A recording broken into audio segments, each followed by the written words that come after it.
Bienvenidos a Datos Galénicos. Hoy vamos a hablar sobre la cardiotoxicidad asociada a inhibidores del punto de control inmunitario. A manera de introducción, pues hay diferentes tipos. En este caso tenemos los inhibidores de CTLA4, que tenemos ipilimumab y tremelimumab. Los inhibidores de PD1, PD1 significa la proteína de muerte celular programada tipo 1. En estos tenemos nivolumab, cemiplimab y pembrolizumab. O los inhibidores de PDL1, significa el ligando tipo 1 de la proteína de muerte celular programada que tenemos atezolizumab, avelumab y durvalumab. Ahora bien, para entender cuál es el mecanismo de cardiotoxicidad, debemos tener en cuenta cuál es el mecanismo de acción como tal a nivel de las células tumorales. Y es que las células tumorales van a expresar PDL1, sin embargo, también van a producir la liberación de antígenos, que es lo que vemos aquí representado en un círculo azul. Estos antígenos van a ser captados por las células presentadoras de antígenos y van a ser expresados a través del complejo mayor de histocompatibilidad, el cual va a presentar los antígenos ante el receptor del linfocito T. Sin embargo, el linfocito T va a necesitar otras señales. Va a ser la unión entre B7 con CD28 y B7 con CTLA4. Sin embargo, la unión con CTLA4 y la unión de el PD1 con su ligando a nivel de las células tumorales va a generar un efecto inhibitorio sobre el mecanismo de acción del linfocito T. Ahora bien, veamos el segundo escenario y es cuando utilizamos alguno de los inhibidores del punto de control inmunitario. Es que cuando utilizamos inhibidores de CTLA4 como ipilimumab o inhibidores de la proteína de muerte celular programada tipo 1 como nivolumab o pembrolizumab o si vamos a atacar directamente al ligando de al ligando de la proteína de muerte celular programada tipo 1, o sea, los inhibidores de PDL1 como atezolizumab, pues ese bloqueo inmunitario a nivel del linfocito T pues va a estar suprimido.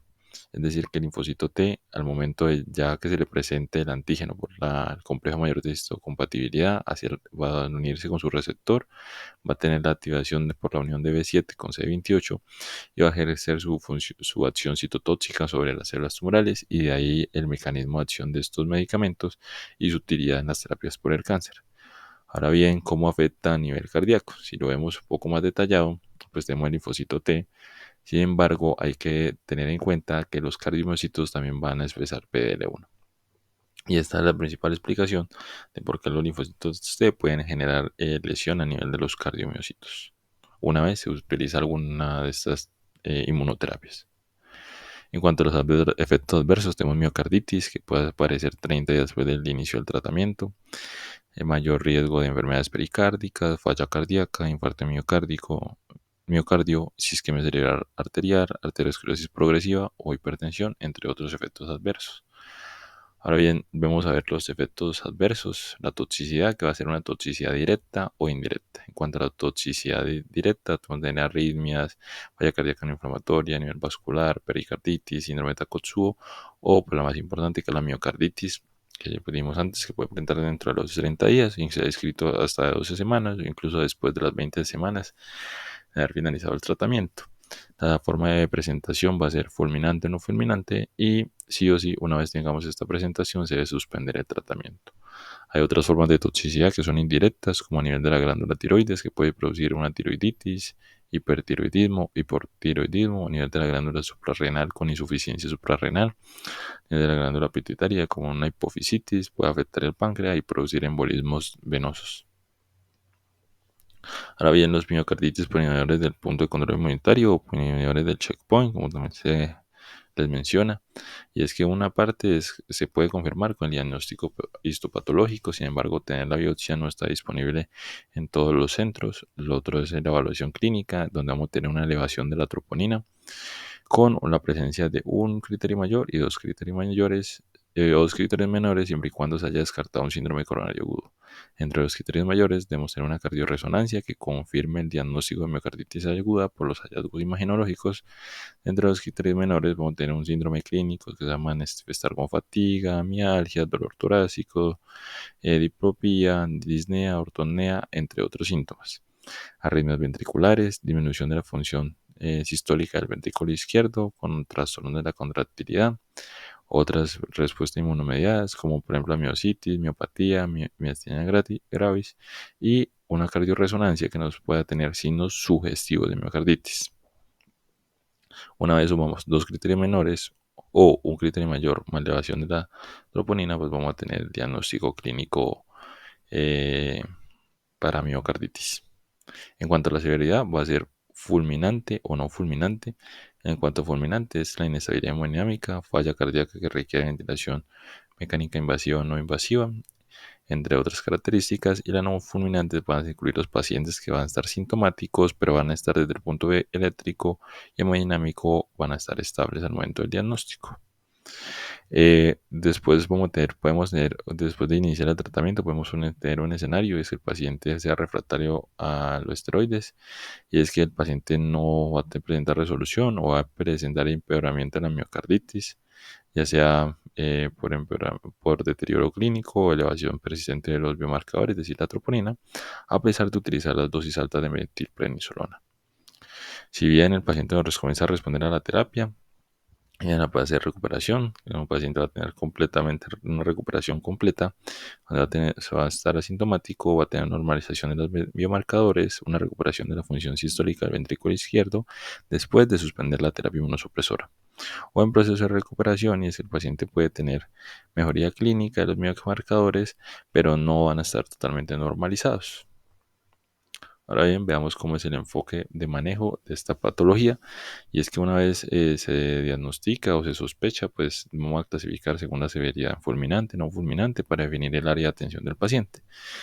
Sí o sí, se debe suspender la terapia con la inmunoterapia, debe ingresar al paciente, hospitalizarlo, un monitoreo electrocardiográfico, y vamos a iniciar el tratamiento con metilprednisolona, una dosis de 500 a 1000 miligramos al día, en bolo una vez al día, durante 3 a 5 días.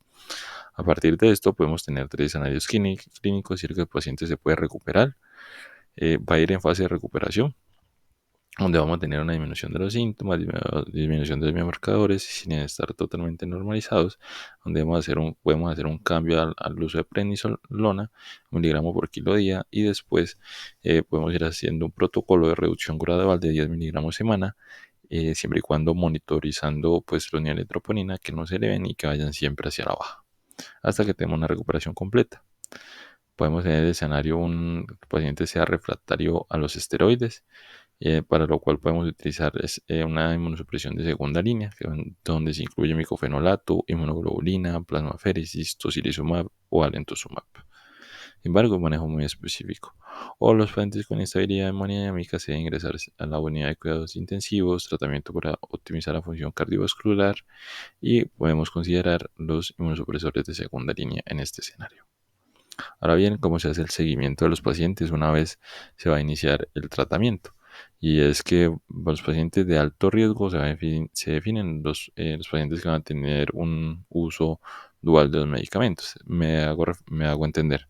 Dual hago referencia a que el paciente va a utilizar un inhibidor de CTLA4 como imipilimumab, o más asociado a un inhibidor de PD-1 o PDL1. Por ejemplo, el inhibidor de PD-1 puede ser nivolumab, o un inhibidor de PDL1 atezolizumab.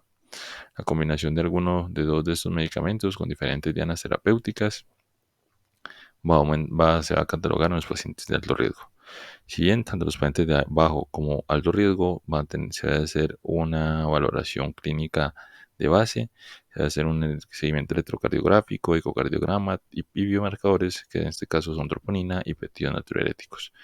Ahora bien, se debe hacer el seguimiento cada uno de estos, principalmente electrocardiograma y troponina, en los pacientes antes del segundo, tercer, cuarto ciclo, después cada 3 ciclos y después cada 6 a 12 meses de haber finalizado el tratamiento.